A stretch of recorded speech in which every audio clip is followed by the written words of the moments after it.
A vast stretch of forest blankets Russia with a fourth of the world's timber reserves. Until recently, the Siberian tiger thrived here in secure isolation. Under the strict dictates of the old Soviet system, the tiger was protected. But today, enforcement is lax. Rampant poaching has dramatically reduced the population of tigers in the wild.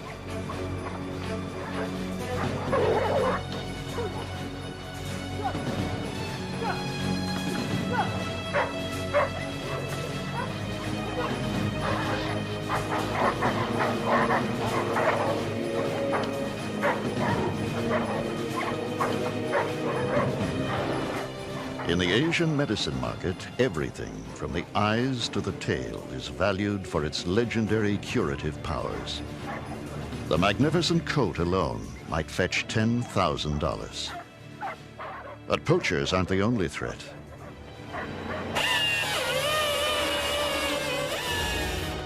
The tiger's habitat, part of the largest natural forest in the world, is rapidly disappearing. It's being cut at a rate of 10 million acres a year.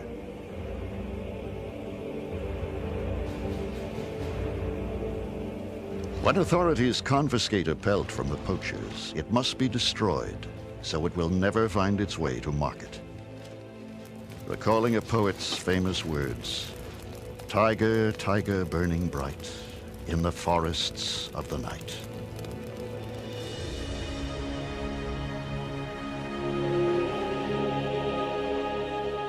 The coast of eastern Siberia. The Siberian tiger once ranged across much of the Asian continent. Once, they numbered in the thousands. Now, only some 300 survive in a narrow band of mountains on the Sea of Japan.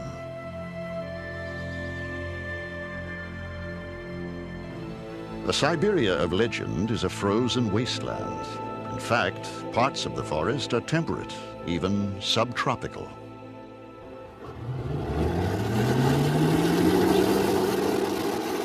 Here, Russian and American scientists are seeking to study wild Siberian tigers in a last-ditch effort to save them. Dr. Morris Horniker, an American big cat authority, has brought desperately needed technology to this crucial effort.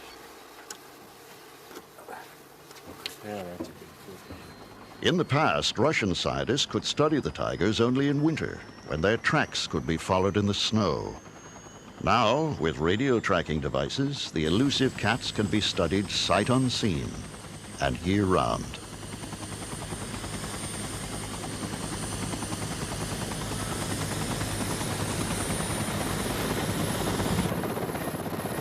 My first work with cats with the mountain lions in North America, in Idaho, everyone said it couldn't be done, and I've always liked a challenge. We've used the tiger population as target species, but we've studied the entire ecosystem because of the immense area that the tiger needs to exist, defines entire watersheds, entire systems that the prey must also utilize. So you can literally define an entire ecosystem by studying a big cat. The scientists pick up a radio signal from a tiger somewhere in the thick forest below.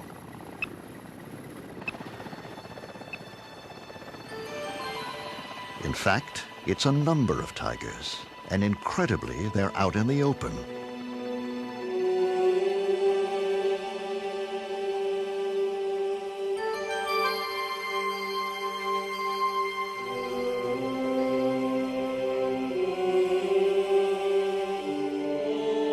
Siberian tigers are so rare and elusive that even a fleeting glimpse like this is a landmark event for the scientists.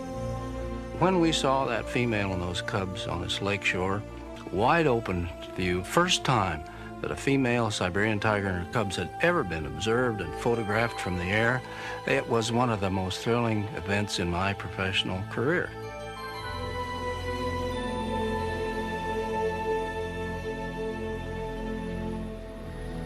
Horniker's team has tracked some dozen tigers by radio, trying to determine such essential facts as their range and distribution.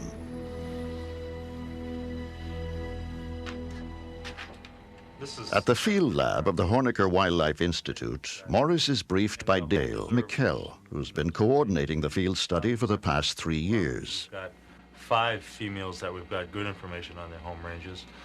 We've got Olga, the first female we captured, who's now in the home range that only includes a little piece of the reserve, actually. And then we've got Katya. Together with their Russian colleagues, they need to quickly establish a management plan for the tigers. One of the things that's interesting about all of this is that all these animals travel outside the boundaries of the reserve. So even though the reserve is vast, it's not large enough to maintain these females in their entire home range. Time is running out. Even now, logging roads skirt the reserve, where only some 20 tigers roam over 1,300 square miles.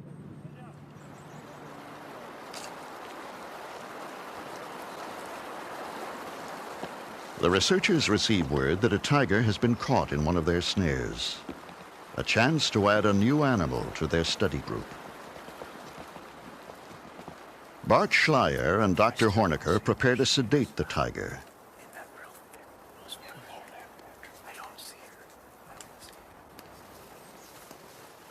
There is no way of knowing how securely the tiger is trapped. He could suddenly pull free, and then they would have only a few seconds to save themselves.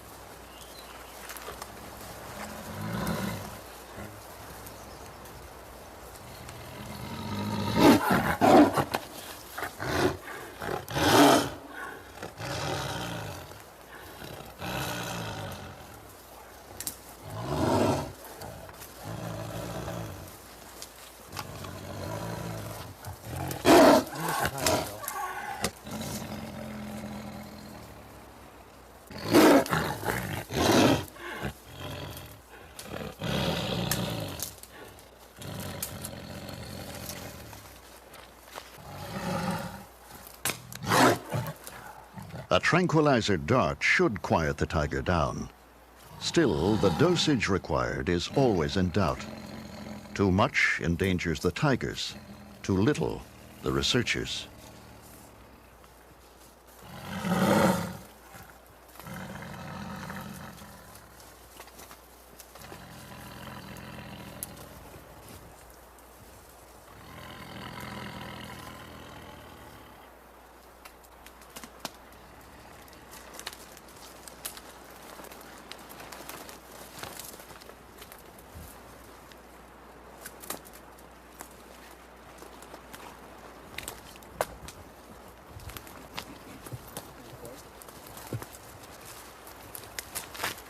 It's a 3-year-old male. When fully grown, at about age 6, he'll weigh 600 pounds or more. But even now, he's an armful. This is about all we can do, guys. He's just too heavy. This is good. They carry the tiger to better ground. Boys, top it up. His eyes must be artificially lubricated, since the blink response is sedated. Let's get this snare off. These massive jaws can crack the spine of a wild boar with a single bite. Young male tiger.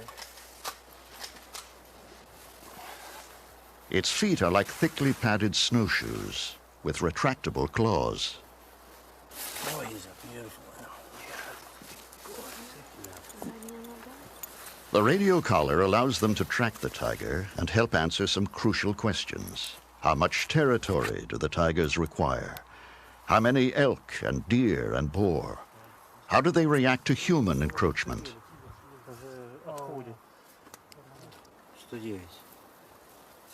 Suddenly, the tiger is having trouble breathing. They desperately try to revive him. I'm gonna get him something. If someone can keep his eyes are moving. Yeah, but his breaths are real low. You want me to keep? Yeah. Cool, cook. Mm-hmm. Give it to him. Give it to him pretty quickly, bud.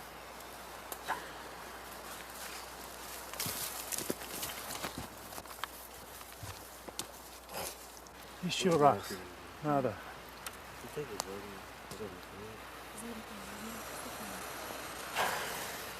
That color's cut, Morris. That collar's cut? Yeah. Because we might have a cat that comes up real quick. The tiger must be given a stimulant. Nieto cola.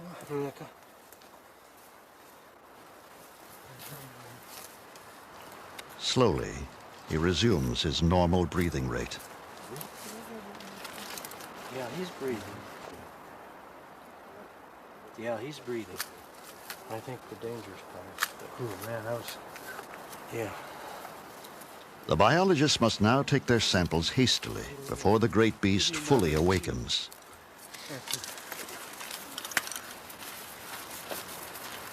Pass me three. Right behind her.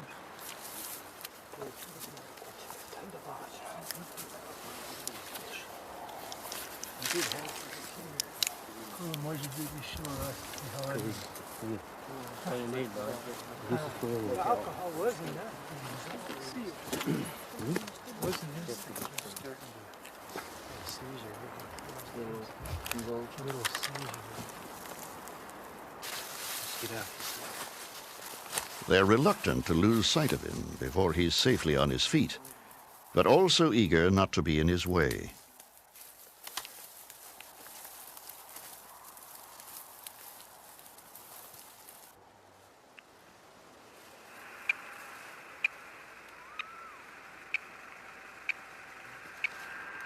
He's active. Now, at a safe distance, the team receives a signal from the radio collar. The tiger is up and about and on the prowl again. Yeah, he got up quick then. Oh,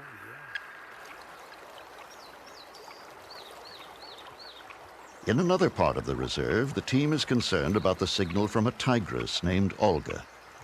She was the very first collared with a radio.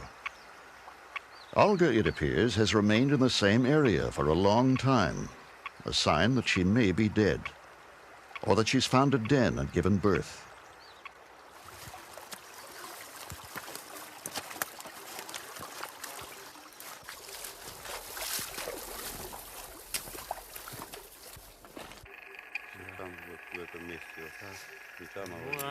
Dr. Yevgeny Smirnov, Russian tiger specialist, determines that Olga is in fact moving about her den site.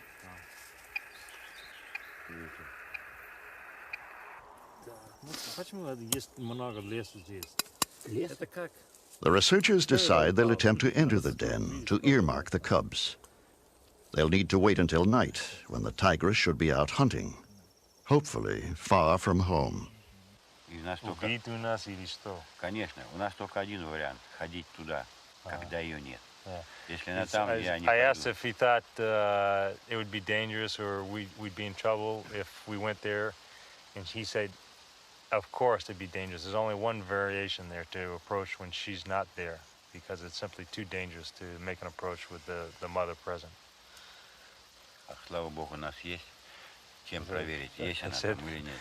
Thank God we have the telemetry equipment to check on whether or not Olga is there, and so we know exactly when she's left the den site. Without that, it'd simply be a suicide mission to walk in there.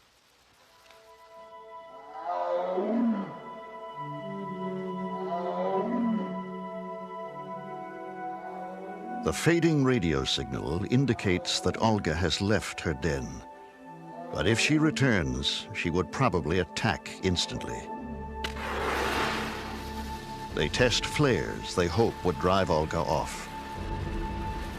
Protecting a den is one of the rare circumstances when a Siberian will turn man-killer.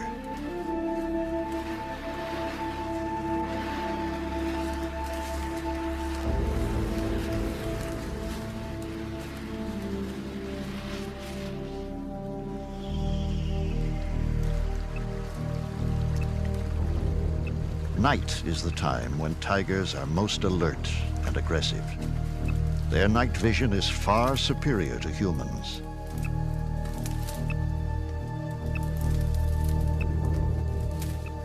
The signal from Olga, once faint, is getting louder. The team must quickly be in and out of the den.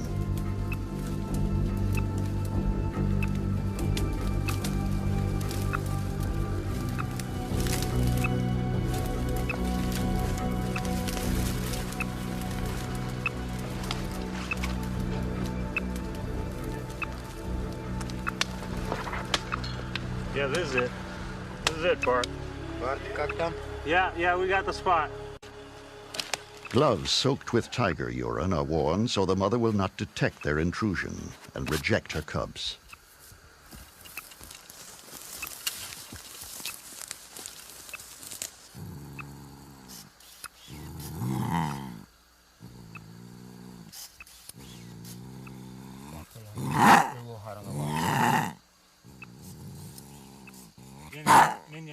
Go ahead.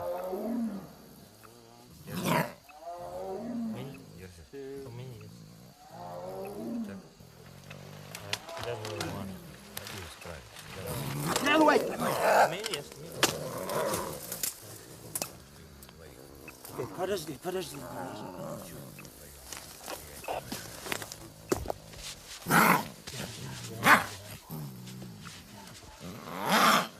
It's a healthy male, 2 months old. The cub already weighs about 13 pounds. Okay. Dale, I'm still getting a signal, and it's really not that weak right now. We're probably gonna have to hurry if you can.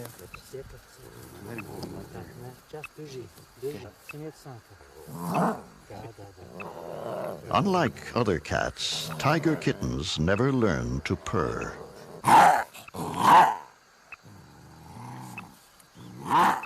An ear tag is inserted for future identification. They christen the cub Sasha. I'm getting a signal. We're gonna have to hurry. She's back. She's come back over the ridge.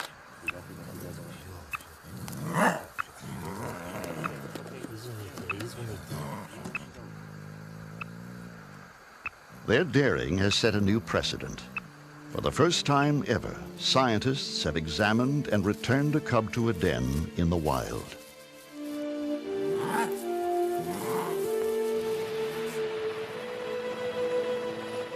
In towns and villages throughout coastal Siberia, people have learned to live with the idea of tigers.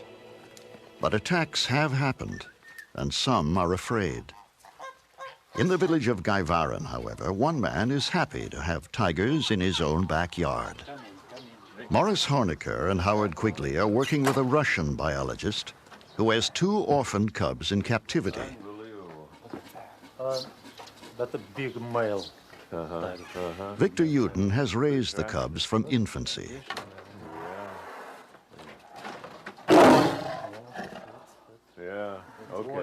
Victor is the author of a definitive natural history of the Russian wolf.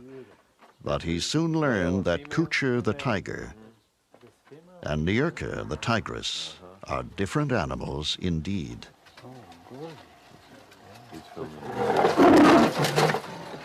Изучение тигров в неволе просто необходимо, потому что многие стороны биологии... To study tigers in captivity is absolutely necessary, because many of their biological traits cannot be learned in the wild. Comparing the results of the tiger studies that were done in captivity and in the wild helps us to develop the methods of how to preserve the tiger as a species in reserves like Sihote-Alin. The young tigers have outgrown their cages, and so, with the support of the Horniker Wildlife Institute, an enclosure is built in the adjacent woods.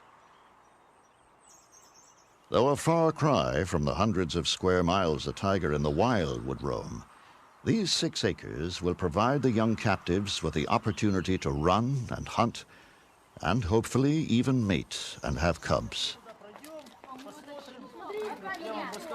But there are neighbors in the area. Victor knows the importance of keeping them well informed, especially now when the tigers will soon be turned loose into the enclosure. So he brings local school children to the compound. Местные жители часто приходят смотреть тигров, и я не препятствую им. Villagers often come to see the tigers. They often ask me, why keep tigers in this enclosure, since it's so different from life in the wild?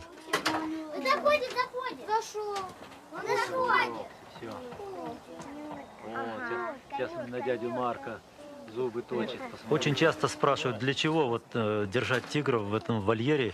I explained to them that there are limitations to what we can and cannot learn from observing tigers the way we do in the wild by simply following tracks through the snow. Наблюдая тигров по следам в природе. После того, когда люди понимают, что это не просто забава, а Afterwards, when people realize that it's not just for fun, that it's serious work, they look at me in admiration, as if I were a Superman, I guess.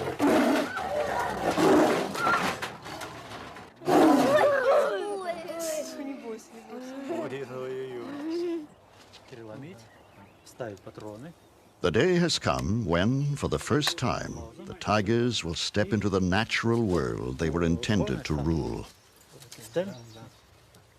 No one knows how they'll react to their new enclosure.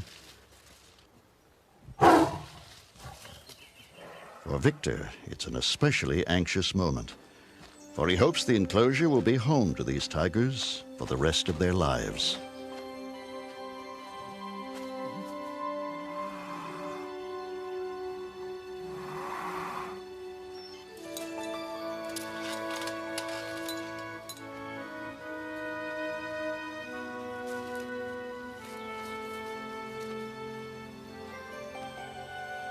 The male, Kucher, steps boldly out.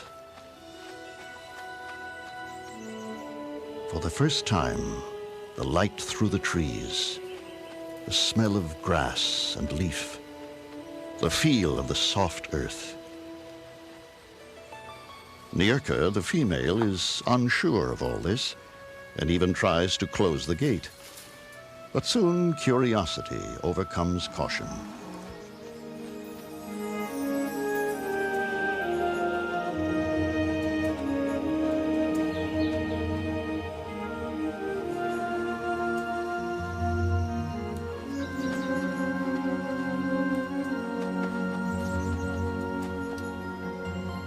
To Yuden's surprise, Kucher begins to feel a little frisky and tries to mate.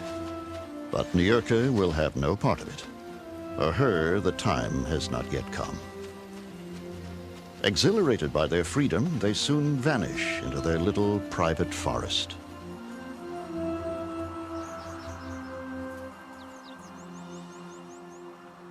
To feed his feline charges, Dr. Yuden collects roadkill.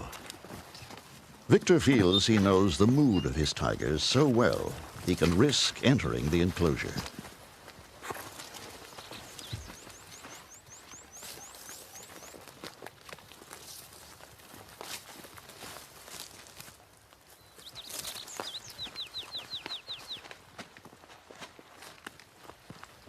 In the wild, most attacks on humans occur when they invade a tiger's territory or when cubs are threatened. Unlike Bengal tigers, Siberians have never been known to hunt man. Very good.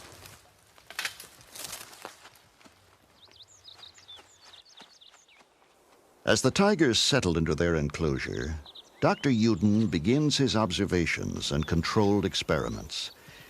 He hopes to learn which behaviors are innate and which would need to be taught to captive tigers before they could be released into the wild. Tigers live in a world of feast or famine. Still, Kucher must wait his turn. Dr. Yuden notices it's the female who feeds first.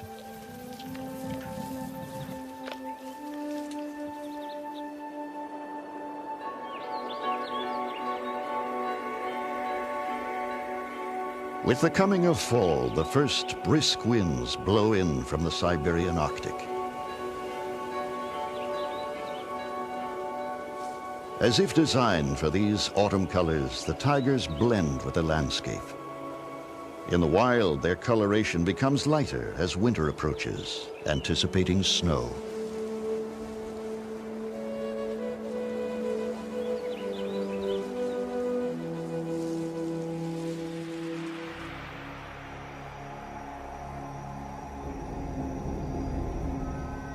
Dr. Yuden confronts one more problem that makes the study of tiger behavior so difficult. The tiger is largely a creature of the dark.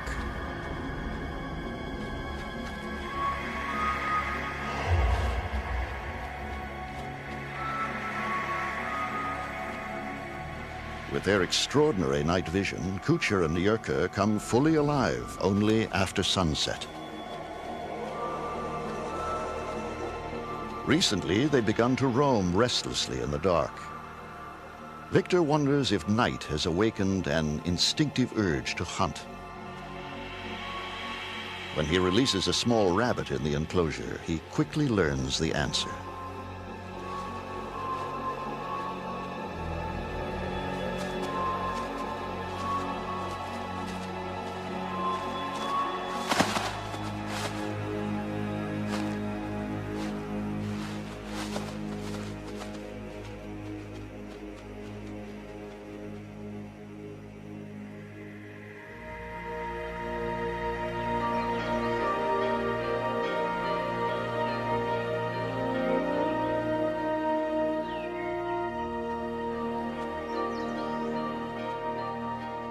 After several weeks, the tigers have established their territory in the enclosure.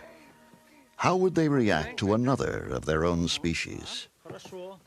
Uden and Hornecker set up an experiment involving a full-sized model tiger. Okay. I'm interested to see what you think of this, Victor. That as big as Kuchar? Yes. Немножко убрать. О. These will match right up. Like so. О. You got that back there? Yes, тут нормально. Sure. Yeah, that's a good fit. Okay, let's see what it looks like standing up. What's the tail, Victor?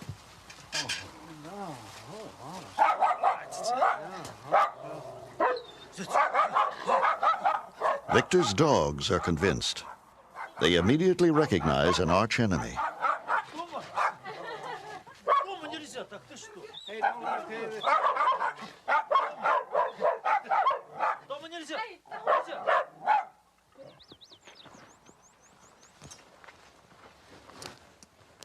Tigers in the wild are solitary animals and fiercely territorial. Is this behavior innate or learned? And if innate, how soon does it develop? The reaction to an intruder by the captive raised tigers may help provide an answer. The scale model is covered with tiger urine, the scent that establishes territory.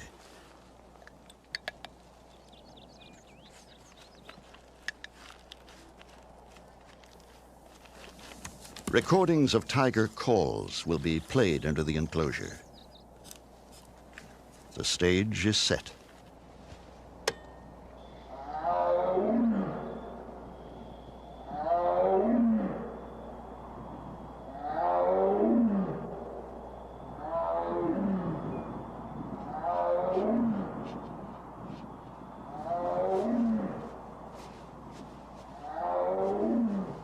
Kuchar, the male, is curious.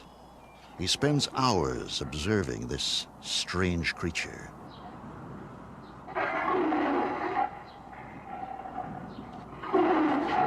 But by light of day, Kuchar keeps his distance. It's only overnight that the researchers discover the tiger's real attitude towards the intruder. Every shred of color has been ripped from the model's skin. Only when the model no longer looked like a tiger did Kuchar leave it alone. The defense of his territory is already a powerful instinct.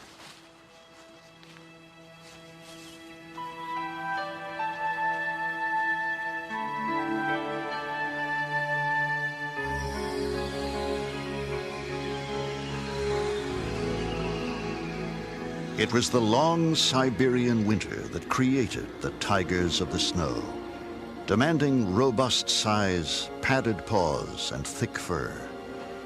But it is also winter when they are hunted, when they are most easily seen, this time by a scientist. We've had to develop and evolve all our techniques here. No one had ever worked with Siberian tigers before. So we utilized foot snaring to capture the tiger, and it's worked very successfully. But some of them are becoming very trap shy. Some of them have become very difficult to capture. So in order to maintain the continuity of our data collection, in order to keep track of certain individuals, we've had to utilize helicopters. The hunt begins to recollar certain tigers. The information the collars provide is critical to understanding the boundaries required for the tiger's survival. Their territories are extensive.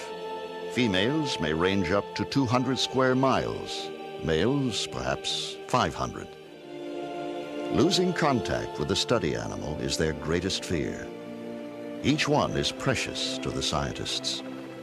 The collars we put on animals last about 2 to 2.5 years, and then the batteries, lithium batteries, run out, so they simply need to be replaced. Once we've invested 2 years in an animal and gathering information, that animal becomes very valuable to us because it has a history. And the longer we can maintain contact with an animal, the more we learn about its life history patterns, how often it has young, how long they live, its whole life history.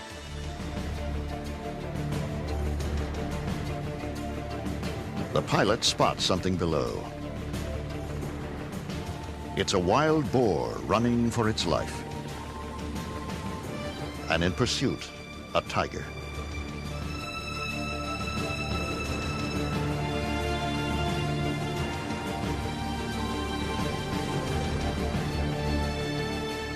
Tigers miss most of their prey.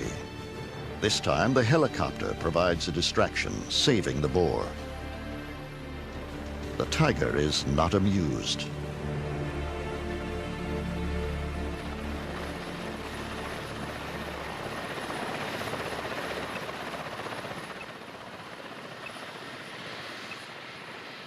Eventually, they pick up the strong signal of another familiar tiger.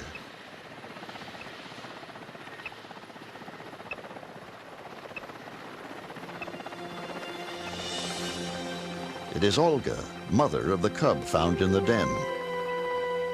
The helicopter quickly searches the area, hoping to spot her cub, Sasha.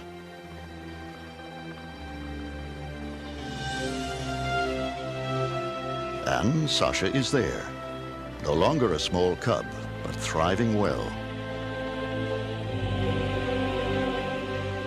The young are raised by the mother alone. Sasha will stay with her for 18 to 20 months until it's time to establish his own home range. The search continues for Kuza, a young male who has outgrown his radio collar. Kuza is just beginning to mark off his territory, and it's difficult to know the extent of his range. Tranquilizing a Siberian tiger is not an exact science. The size of the tiger, its mood, and the placement of the dart can influence the drug's effectiveness. Always out of concern for the tiger, the team tries to inject a minimal amount.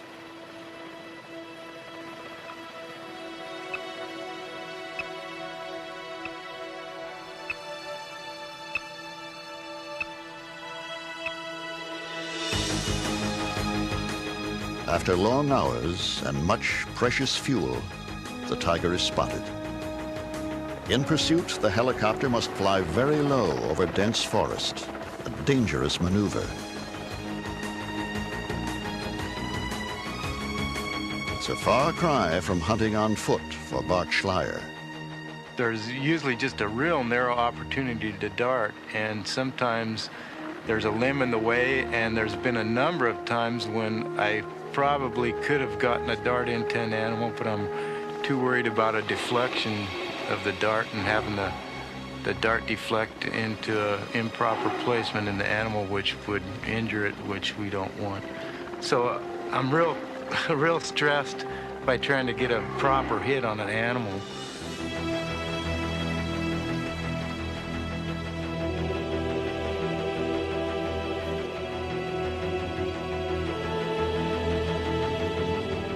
As the tiger moves deeper into the forest, the helicopter follows so closely it almost touches the treetops.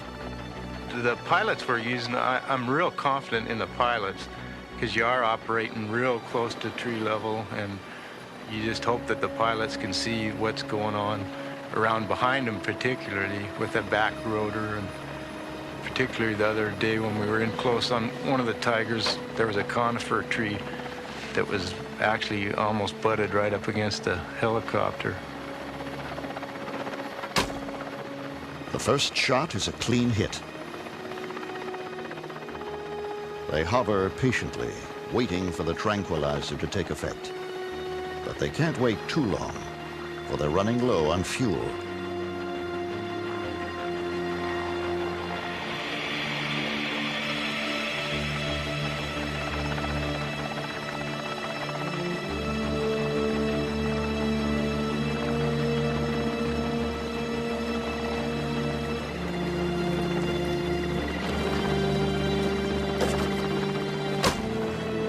Bart fires another dart into the Tiger. Most big cats need 2 doses, and the second one appears to take effect. Bart and Reba Nikolai must quickly be landed. This too is a dangerous maneuver, but they can't leave the Tiger sedated for long.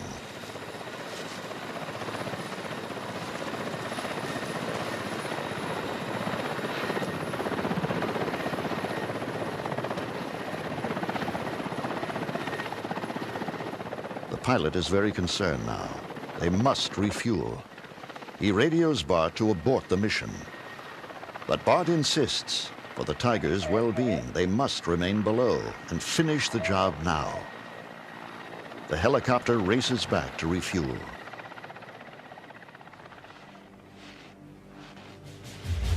As they slowly approach the Tiger, their worst fears are realized.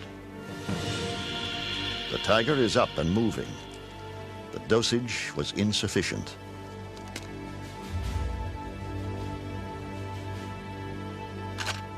Still, they must get a closer look to make sure he's all right.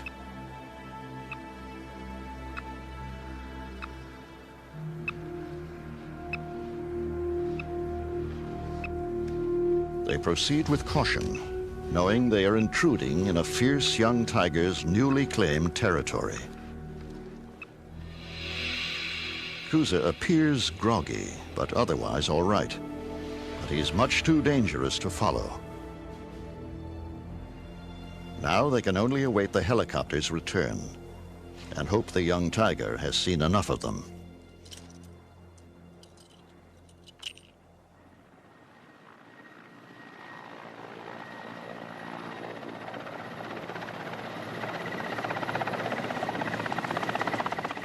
Well, now the tiger has eluded them, but at least they know where he can be found.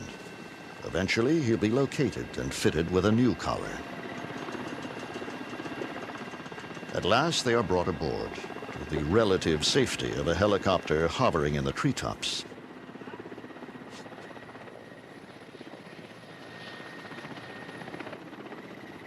Not long after, they spot a tigress named Marivana. She is very aggressive and even climbs a tree to attack the helicopter. She only provides a better target for Bart Schleyer.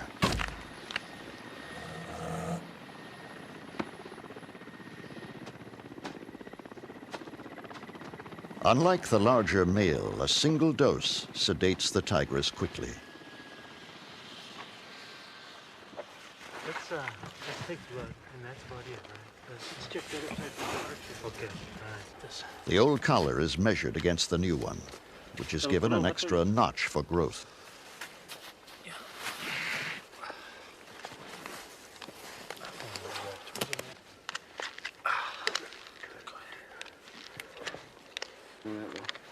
They carefully monitor her heart rate and respiration. Where's the antenna? That's right, still sort of. Mission accomplished. The new collar will provide crucial data for at least another 2 years.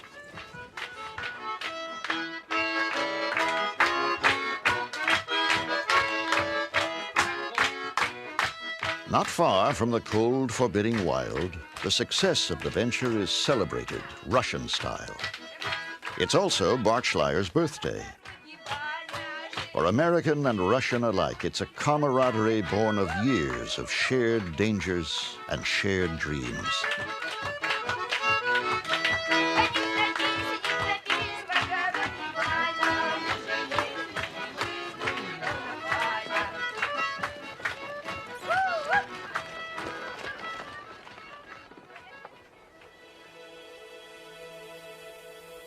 At Victor Yuden's compound, winter has transformed the enclosure. The Siberian winter seems to invigorate the captive tigers. This is truly the season of the tigers of the snow.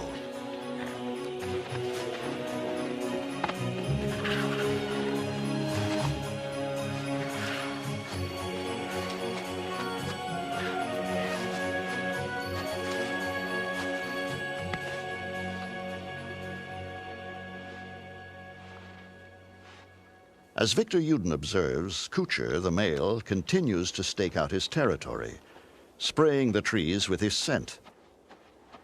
In what is called a flamen, the female tests the air for his scent.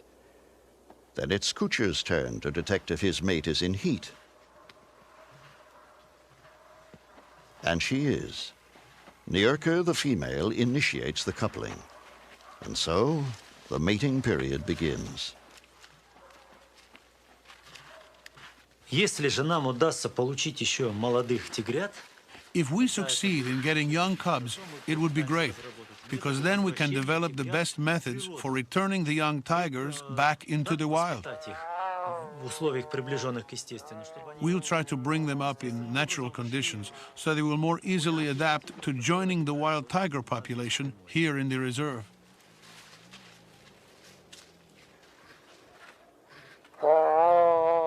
As for a successful mating, all Dr. Yuden can do is hope for results.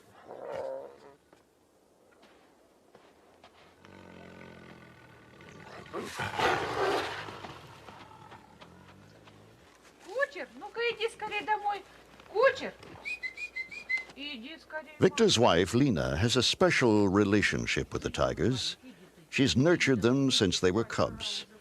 When they must be brought in at night because of the dangers of poaching, only their babushka can lure them home.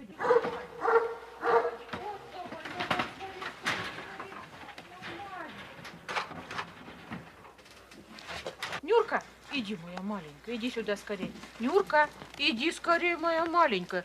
Живность, иди сюда, сюда скорее. Иди скорее, мои маленькие. Маленькие мои, маленькие, иди скорее, скорее, скорее. Иди скорее, маленькая, домой иди. Иди домой скорее, иди сюда. Вот не хочет выходить. Иди сюда, Нюрка. Нюрка, иди скорее сюда. Нюрка. Скорее, скорее, заходи домой. Over the next few days, the tigers breed often, sometimes dozens of times a day. At last, the breeding ends, and Niurka moves into her den. She should give birth in about 100 days.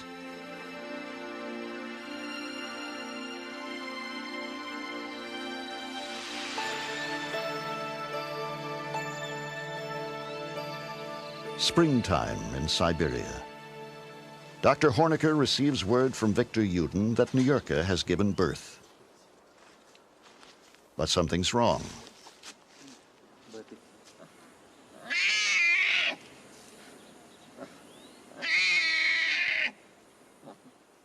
Victor's observed that the mother is not taking care of her cubs. This is not uncommon when big cats give birth in captivity.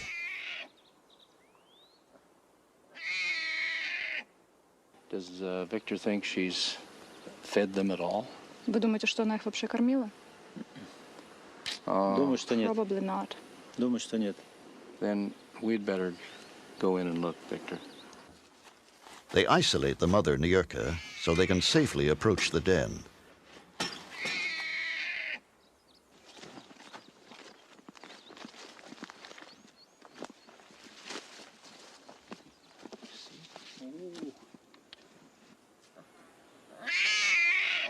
One of the cubs is up and about, but looks hungry and unkempt.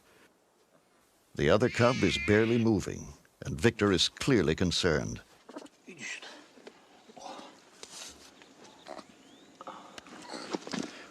How is he? Yeah. Oh, yeah. Yeah, the poor little guy.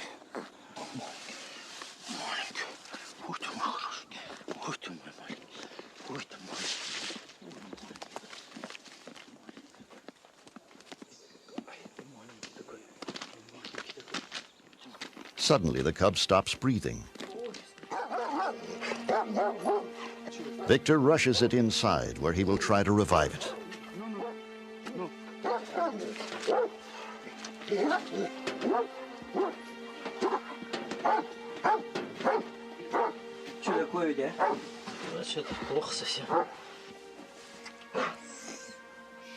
It appears the mother has neither groomed nor nursed her cubs, and this one is near death.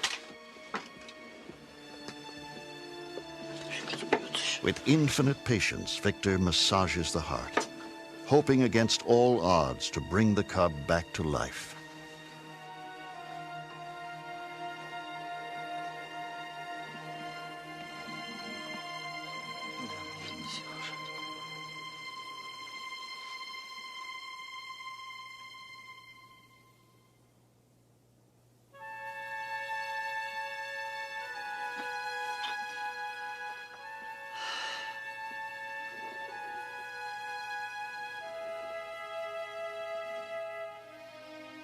The mortality rate of Siberian tiger cubs can be up to 30%.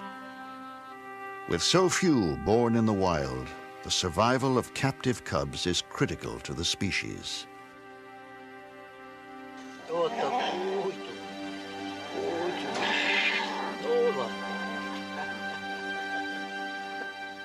One cub is lost, but her brother, under Victor's tender nursing, recuperates quickly. He's named the cub Globus for a world that cares about him, even if his own mother hasn't learned to.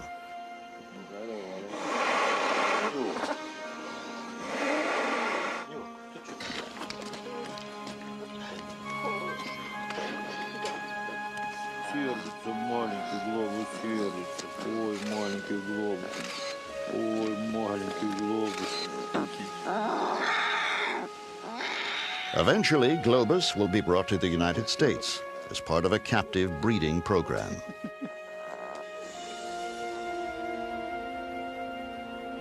When he is, he'll be following other cubs orphaned in Siberia and sent by Dr. Hornecker to the snows of Omaha, Nebraska. They're now part of the world's most successful breeding program for large predators. The tigers are bred here with the goal of returning the cubs back to the wild. But what kind of environment will await them?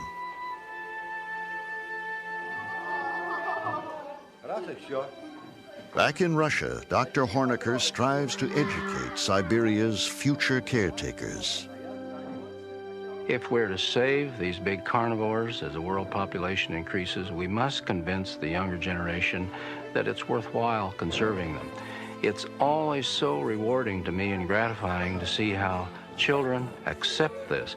They really love these big animals. They want to save them. And if we can convince them that it's in their best interest, then it's to their advantage and to ours.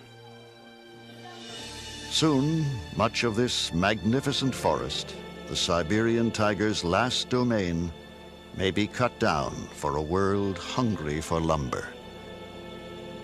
But the years of difficult and dangerous study have given birth to a plan to save the forest by saving the tiger in the wild. Selecting the tiger as the umbrella species to be saved means that the forests surrounding the reserve must also be protected. But in a land of political uncertainty, there are no guarantees. Poised on the edge of extinction, the tiger of the snow evokes an old Russian proverb. Hope is the last to die.